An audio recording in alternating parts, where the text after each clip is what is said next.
This arcade table, which lives in the Residual Media Depot, was built in May 2017 during the Media Archaeology summer course as a joint project between our class and Ann Louise Davidson's work on maker culture.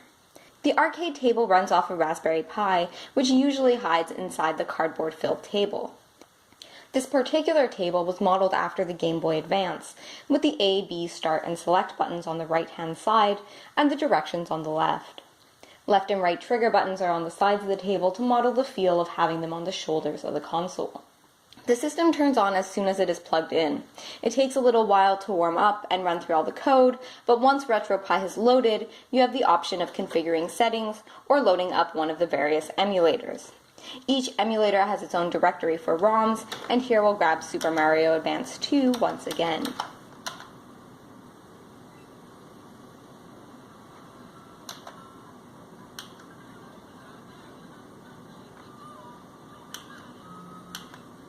The travel of the arcade buttons far exceeds that of buttons on the GBA, meaning the rapidity with which one can jump diminishes sharply.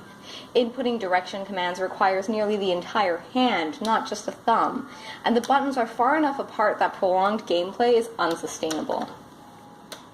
Having to stand and lean forward to play the game and see the screen without distorting the colors calls attention to the bodies in ways that video games typically don't do. That isn't to say that playing the GBA is not an embodied experience. All gaming is mediated through the body.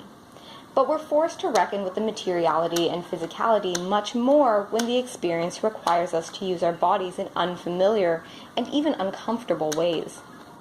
One of the difficulties with the Raspberry Pi is its tendency to forget input configuration. Despite having remapped the buttons just prior to filming, the right shoulder button and the bottom right button are both set as the A button yet again, which means no spin jump for Mario here. The experience of playing on the arcade table is a strange one.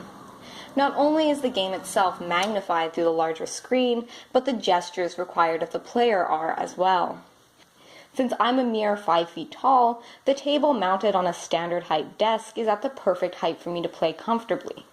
Prior to this video, I invited a friend who's a foot taller to test the hardware, and his physical experience of using the table differed radically from my own.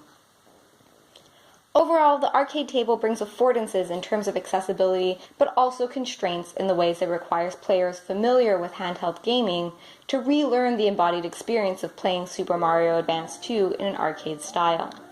In many ways, this platform is a nostalgia machine, and the way I designed this particular table reveals a lot about my own familiarity with and affection for the Game Boy Advance.